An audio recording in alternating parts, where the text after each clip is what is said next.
बिस्मिल्लाहिर्रहमानिर्रहीम अस्सलाम वालेकुम वरहमतुल्लाहि वबरकातुहू।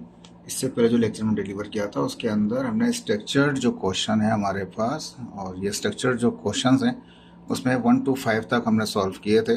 सेक्शन बी चल रहा है हमारे पास। अब हम इसका 6 क्वेश्चन से लेके क्वेश्चन नंबर 10 तक डिफाइन करेंगे। नेक्स्ट लेक्चर जो आएगा वो 11 से लेके 16 तक का होगा। ठीक है, लास्ट टाइम हमने ड्राइव किया था ये डायमेंशन एनालिसिस के जरिए क्वेश्चन नंबर 5 में। अब 6 में कहता है what are the dimensions of the following. Work की बताइए डायमेंशन क्या है, एनर्जी की बताइए क्या है, पावर की डायमेंशन बताइए, और मोमेंटम की बताइए। ये मैं पहले भी करा चुका हूँ, लेकिन ये सवाल आया तो मैं इसको अलग से करा के रखा हुआ है मैंने इसको, और ये आप देखिए इसको। तो ये सवाल वही है, what are the dimensions of the following work. हम जानते हैं वर्क की डायमेंशन किस तरह लेंगे, तो वर्क बराबर होता है फोर्स नो डिस्प्लेसमेंट के, और एफ बराबर होता है एम ए के। डी अपनी जगह पर है। आप यहाँ पे इजी अप्लाई करें डायमेंशन और right hand side, left side के, तो वही होगा जो वर्क की अपने पे। तो F is equal to M A कर लिया हमने यहाँ पे। तो M बराबर है किसके, मीटर पर मास। M जो है वो मास है सिर्फ, तो वो कैपिटल M हो जाएगा। लेकिन A जो है वो मीटर पर सेकंड स्क्वायर होता है, एक्सीलरेशन। तो M जो है मास था, तो इसके लिए हम डायमेंशन में कैपिटल M रखते हैं। और जो एक्सेलरेशन होता है वो होता है मीटर पर सेकंड। मीटर को कहते हैं लेंथ, और सेकंड को कहते हैं टाइम, तो टाइम स्क्वायर। डिस्प्लेसमेंट क्या है, वो मीटर में होती है, यानी लेंथ होती है हमारे पास। एम अपनी जगह पर है। ये एल इंटू एल क्या होगा, एल स्क्वायर जगह टी स्क्वायर, ये प्लस का था, ऊपर जाके ये माइनस का हो जाएगा। तो ये डायमेंशन है किसकी, वर्क की। आसान है, मुश्किल नहीं है, पहले भी करा चुका हूँ आपको। और प्रीवियस लेक्चर जो मैंने आपको पढ़ाए हैं वो बहुत मेहनत से पढ़ाएं, काइंडली उनको सुने अच्छी तरह से, क्योंकि उसमें बहुत कुछ डेटा है आपके लिए, बहुत कुछ इन्फॉर्मेशन है। पेपर देना आपके लिए आसान है, पेपर दे सकते हैं आप, लेकिन आगे जाके पेपर ही नहीं चलेगा आपका। आपको एंट्री टेस्ट देना है, जिसका कॉन्सेप्ट क्लियर होगा वही आगे चलेगा। ठीक है, इसका सी पार्ट मैंने पहले कर दिया, पावर। पावर बराबर वर्क अपॉन टाइम के। ठीक है, डायमेंशन निकाल रहे हैं इसकी यहाँ पे। पी अपनी जगह पर वर्क बराबर की फोर्स और डिस्प्लेसमेंट के, अभी पहले किया हमने, इसीलिए मैंने इसको सी को पहले कर दिया, तो वर्क आपको याद रहेगा। टाइम अपनी जगह पर टी है। डायमेंशन अप्लाई करेंगे। मैं यहाँ से क्या किया, मैंने सीधा वर्क की डायमेंशन उठा ली मैंने यहाँ से, डब्ल्यू एल। ठीक है, सॉरी, वर्क की नहीं उठाई मैंने यहाँ पे किससे, फोर्स की उठाई। फोर्स क्या है, एम एल टी पावर -2। चाहे तो F is equal to M A कर लें, M बराबर होगा मास के, और A जो होगा वो होगा मीटर पर सेकंड स्क्वायर, तो मैंने L टी पावर -2 कर दिया। इसको अब मैंने डायरेक्ट किया, देखिए यहाँ पे मैं इसको दोबारा बताता हूँ आपको। ये F is equal to M A का मतलब ये है सारा का सारा। ठीक है, तो मास अपनी जगह पर है, लेंथ पर मीटर पर सेकंड स्क्वायर, ऊपर जाएगा तो माइनस का हो जाएगा। मैंने यहाँ पे डायरेक्ट भी इस्तेमाल किया कि फोर्स बराबर है किसके, एम एल टी पावर -2 के, क्योंकि एम हो गया मास और ए हो गया मीटर पर सेकंड। मीटर अपनी जगह, सेकंड स्क्वायर तो टी ऊपर चला गया। सिंपल, उसको ईजी कर लिया मैंने। डी क्या है, वो डिस्प्लेसमेंट है। डिस्प्लेसमेंट क्या है हमारे पास, वो मीटर है। टाइम है हमारे पास। ठीक है जी, ये एम अपनी जगह पे, यहाँ पे एल अपनी जगह पे, टी स्क्वायर अपनी, ये टी जो था ये ऊपर ले गया, मैं -t कर दिया। इसको आप अपने तरीके से भी सॉल्व कर सकते हैं, लेकिन मैंने जो सॉल्व किया मैं बता रहा हूँ आपको। एम एल टी स्क्वायर अपनी जगह था, माइनस का था, ये टी प्लस का था, ऊपर जाके माइनस का हो गया।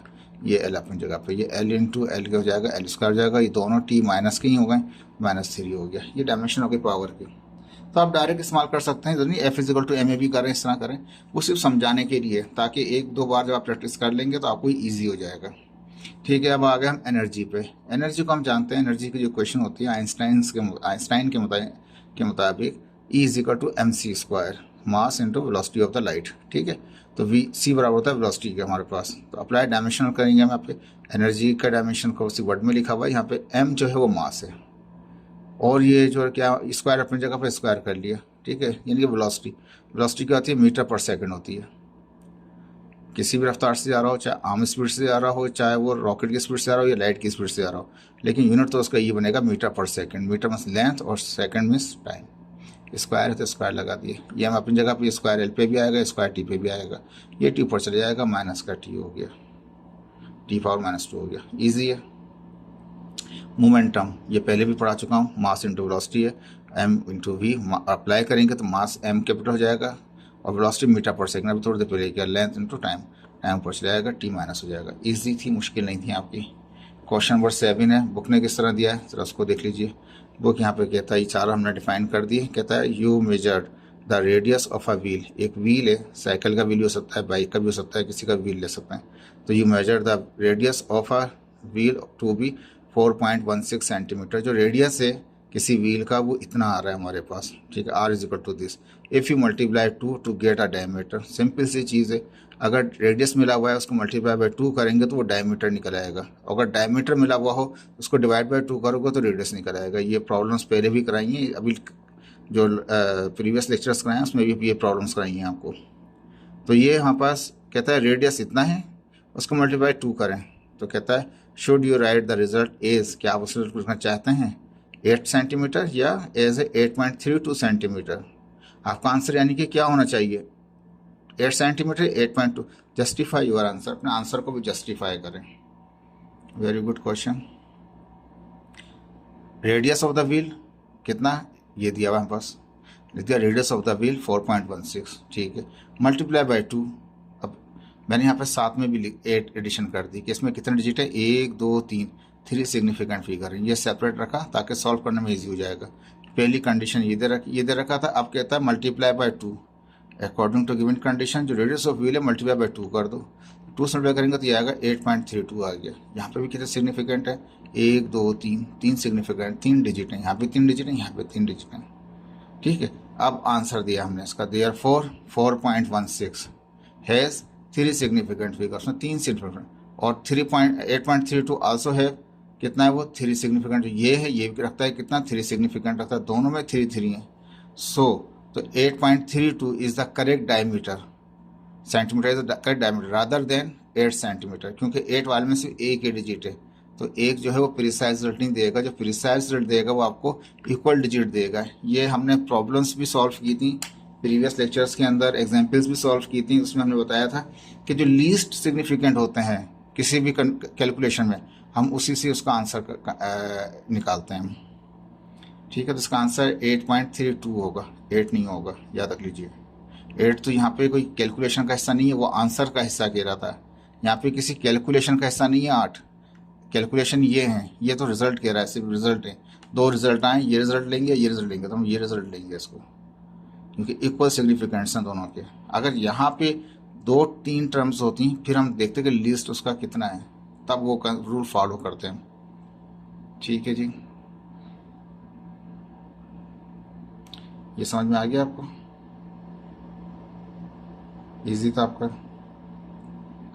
यानी कि कितने रखे हमने 8.32 सेंटीमीटर रखा है इसका। सवाल में आ जाइए। अब इसके बाद देखें, ये तो आसान हो गया, ये भी कर चुके हैं, ये भी सवाल सॉल्व कर चुके हैं। If y is equal to a plus B T plus C T square, कोई इक्वेशन दे दिए, इक्वेशन ये भी हो सकती है दूसरी भी हो सकती है, वाट एवर कुछ भी इक्वेशन कर ले, where y is in metre, y का जो यूनिट है वो मीटर है, ठीक है, t इज़ द सेकेंड, और t जो है ये दोनों सेकेंड को रिप्रेजेंट कर रहे हैं, यहाँ पर t खाली सेकेंड है, यहाँ सेकेंड स्क्वायर है, ठीक है जी। What is the unit of C, बताइए सी का यूनिट क्या होगा। मैंने सवाल को थोड़ा सा चेंज किया है, देखिए आप, मैंने कहा कि y वही है जो सब बुक ने कह रखा था, y इक्वेशन ये है और y मीटर में ही है, टाइम सेकंड में, बुक ने कहा था c मालूम करें, मैंने कहा नहीं, what is the unit of a b and c, बताइए क्या यूनिट होगा a का b का और c का। तो मैं यहाँ पे इनके यूनिट को ही डिफाइन करूँगा, पेपर में ये कहा हुआ, इस अभी बुक में सी मालूम करने के, पेपर में आपसे कह सकता है कि ए का यूनिट बताइए अब, या बी का मालूम कीजिए, मैंने जनरल कर लिया, कोई सा सवाल भी चेंज कर सकें पेपर के अंदर, आपको आना चाहिए।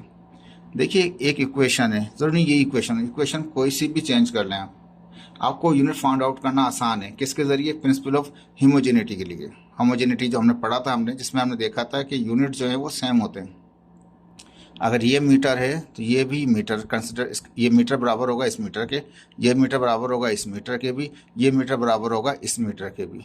अब ए बी सी के अलग आएंगे, हम इससे गर्ज नहीं, लेकिन ये जो मीटर है वो इस यूनिट के बराबर, पहले के बराबर भी होगा, ये भी मीटर है तो ये मीटर के बराबर, मीटर को मीटर के इसके बराबर कर सकते हैं, मीटर को इसके बराबर भी कर सकते हैं, मीटर को इसके बराबर भी कर सकते हैं। किस तरीके से, देखिए फॉर ए के लिए apply principle of homogeneity in equation number 1 for a के लिए, तो y को हमने बराबर कर दिया ए के, ठीक है, y बराबर ए कर दिया। अब ए के साथ कोई टाइम वगैरह कुछ भी नहीं था हमारे पास, ठीक है, तो ए बराबर आ गया किसके, y बराबर, y की वैल्यू रख दी, y की वैल्यू क्या है मीटर है, ए मालूम करना था तो ए कितना आ गया, मीटर ही आ गया, सिंपल। अब सेकंड पार्ट इसका हमें बी मालूम करना, तो y को बराबर कर देंगे बी टी के, पूरा उसका जो पूरी वैल्यू है इसकी, ठीक है ना, यहाँ पे ए ही था खाली तो ए के बराबर, यहाँ बी टी है तो बी टी के बराबर रखेंगे। Apply principle for the homogeneity in equation number 1 B, Y बराबर है बी टी के, ठीक है। बी मालूम करना, टी हम मल्टीप्लाई का टी जाकर डिवाइड कर देगा, टी ना के वहाँ पे वाई को डिवाइड कर दिया, या बी इज इक्वल टू क्या हो गया वाई अपॉन टी हो जाएगा, ठीक है। अब अप्लाई कर देंगे यूनिट, वाई का यूनिट क्या है मीटर और टाइम का यूनिट क्या है सेकंड, तो बी बराबर है किसके मीटर पर सेकंड। दूसरे अल्फाज में ये तो वेलोसिटी निकला है, बी का यूनिट वही निकला जो वेलोसिटी का यूनिट होता है, ए का यूनिट क्या निकला वो जो डिस्प्लेसमेंट का होता है, ठीक है। अब जो असल सवाल था सी के लिए जो बुक ने कहा हुआ था, apply principle of homogeneity in equation number 1 for C, तो क्या करेंगे हम उसके पूरी इक्वेशन में से ये जो सी टी स्क्वायर है इसको बराबर कर देंगे किसके वाई के, ये होमोजेनिटी प्रिंसिपल है हमारे पास, उनमें यूनिट सेम होते हैं, वाई बराबर हो गया सी टी स्क्वायर के, कांस्टेंट के यूनिट कुछ भी हो जाएगा, ठीक है। सी मालूम करता है टी स्क्वायर मल्टीप्लाई करा टी जाकर डिवाइड करेगा, क्या हो जाएगा, इसको इधर लिखूँ उधर लिखूँ बात एक ही, वाई बराबर है मीटर के टी बराबर सेकंड, तो क्या होगा सी इज इक्वल टू मीटर पर सेकंड स्क्वायर, ये वो यूनिट आ गया जो एक्सेलरेशन का होता है। ये आपसे मालूम करने को कहा था मैंने, ए भी मालूम कर दिया आपके लिए, बी भी मालूम कर दिया और सी भी मालूम कर दिया, ताकि आप लोगों को ईजी हो जाए कि सवाल में किस तरह से आप यूनिट मालूम कर सकते हैं किसी भी कॉन्स्टेंट का। तो ये तरीकाकार है जिसमें हम कॉन्स्टेंट के यूनिट्स मालूम कर सकते हैं by the principal of homogeneity, ठीक है। ये क्वेश्चन नंबर 8 हो गया। अब चलते हैं असल सवाल की तरफ। 8 के बाद कहता है 9 में कहता है डिफ्रेंशिएट करें बिटवीन एक्यूरेसी एंड प्रिसिशन, ये बुक के अंदर दे रखा है आपको, वही पॉइंट्स हैं वही याद कर लीजिए आप, वो बिल्कुल सेम टू सेम है, कोई डिफाइन करने की इसमें ज़रूरत नहीं है। अब आइए क्वेश्चन नंबर 10 जिसमें मैंने डिपेंडेंट और इंडिपेंडेंट वेरिएबल डिफाइन किए, ठीक है जी। क्वेश्चन नंबर 10 पे आ गए, define dependent and independent variable. Dependent variable क्या है, और डिपेंडेंट वेरिएबल वो होता है जो इंडिपेंडेंट वजह से चेंज हो रहा होता है, ठीक है। ये मैं समझा भी चुका हूँ लेक्चर्स के अंदर भी। और dependent variable is the variable, ठीक है जी। यहाँ पे था डिपेंडेंट वेरिएबल और इंडिपेंडेंट वेरिएबल डिफाइन कीजिए, तो ये मैं पहले भी लेक्चर डिलीवर कर चुका हूँ, वहाँ से भी आप चाहें तो अपने अल्फाज में लिख सकते हैं, मैंने एक छोटा सा लिखने की कोशिश की है इसको। कहता है dependent variable is the variable that, ये ऐसा वेरिएबल होता है, दोनों ही वेरिएबल्स हैं, लेकिन डिपेंडेंट वेरिएबल डिपेंड कर रहा होता है इंडिपेंडेंट वेरिएबल के ऊपर और चेंज हो रहा होता है इंडिपेंडेंट वेरिएबल की वजह से, ये सिंपल चीज़ है, ठीक है। तो dependent variable is the variable, dependent variable खुद क्या होता है, ये एक वेरिएबल होता है, ठीक है। कैसा वेरिएबल होता है, changes as result of independent variable manipulated, जो इंडिपेंडेंट वेरिएबल मैनिपुलेट करता है, चेंजिंग करता है, उससे ये खुद चेंज हो रहा होता है, चेंजेस एज रिजल्ट, इसमें रिजल्ट आ रहा होता है किसकी वजह से, इंडिपेंडेंट की वजह से। It is the outcome of the measurement, he measurement का आउटकम होता है dependent variable, and it's depend on your independent variable, depend कर रहा होता है किसके ऊपर, ये इंडिपेंडेंट वेरिएबल के ऊपर। स्टैटिस्टिक्स में इसको कहा जाता है रिस्पांस वेरिएबल भी कहा जाता है, इफेक्ट वेरिएबल भी कहा जाता है, आउटकम्स वेरिएबल भी कहा जाता है इसको।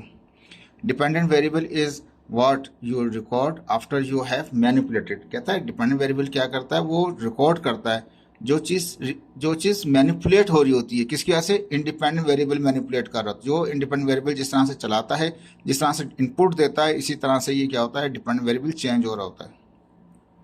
You use this measurement data to check whether and to what extent your independent variable influence, कहता है आप इसमें चेक कर लेते हैं, इसको इस मेथड में इस्तेमाल करके आप चेक कर लेते हैं कि जो आपका इंडिपेंडेंट वेरिएबल का कितना इन्फ्लुएंस है उसको उसको चेंज करने के अंदर, and dependent variable bye conducting statistical analysis, में जो स्टैटिस्टिक एनालिसिस कर रहे होते हैं उसके अंदर डिपेंडेंट वेरिएबल को हम इंडिपेंडेंट वेरिएबल के ऐसे चेंज हो रहा था उसको हम चेक कर रहे होते हैं, ठीक है। यहाँ पे लास्ट में कहता है, अब ये आ गया इंडिपेंडेंट वेरिएबल, ठीक है। इंडिपेंडेंट वेरिएबल क्या होते हैं, ये भी वेरिएबल होते हैं, यू मैनिपुलेट और very in an experimental study, explore it's effects, तो उसके जो क्या करता है, इंडिपेंडेंट वेरिएबल भी एक वेरिएबल है जिसमें आप क्या करते हैं, मैनिपुलेट कर या चेंज कर रहे होते हैं, एक्सपेरिमेंटल स्टडी के अंदर एक्सप्लोर करते हैं इसके इफेक्ट, इसकी वजह से क्या इफेक्ट आता है उसको एक्सप्लोर कर रहे होते हैं। इट इज़ कॉल्ड इंडिपेंडेंट, ये इंडिपेंडेंट लाता है because it is not influenced by any other variable in the study या इन द एक्सपेरिमेंट, किसी भी एक्सपेरिमेंट में या स्टडी के अंदर ये इसके ऊपर किसी का इन्फ्लुएंस नहीं होता, लेकिन इसका इन्फ्लुएंस डिपेंडेंट के ऊपर आ रहा होता है। Independent variable also called explanatory variable भी कहा जाता है, प्रेडिक्टर वेरिएबल भी कहा जाता है इनको, और दीज कहता है कि these term are specially use in statistics में, वो भी स्टेटिस्टिक्स में इस्तेमाल करते हैं, इसको भी इस्तेमाल करते हैं। Where you estimate the extent to which an independent variable change can explain और predict change in the dependent variable. हम इसी से ही अंदाज़ा लगा लेते हैं, एस्टिमेट कर लेते हैं इंडिपेंडेंट वेरिएबल की इतनी इनपुट देने से कितना इफेक्ट पड़ेगा किसके ऊपर, डिपेंडेंट वेरिएबल पर, या कितना वो आगे इसकी वैल्यूज पॉजिटिवली आएंगी, लिनियरली आएगी या वर्चुअल आएंगी, किस तरह से आएंगी, उसको हम इंडिपेंडेंट वेरिएबल की वैल्यूज से ही अंदाज़ा लगा सकते हैं, उसके एस्टिमेट कर सकते हैं। ठीक है, ये आपके दो शॉर्ट क्वेश्चन, ये सारे को शॉर्ट क्वेश्चन टाइप के आंसर से ही है। होपफुल का आपको समझ में आए होंगे। कुछ डेटा चाहिए हो आपको तो आप प्रीवियस लेक्चर सुन सकते हैं, वहाँ से भी इसमें ऐड कर सकते हैं। ठीक है, ये मैंने शॉर्ट बनाने की कोशिश की। Okay, thank you so much.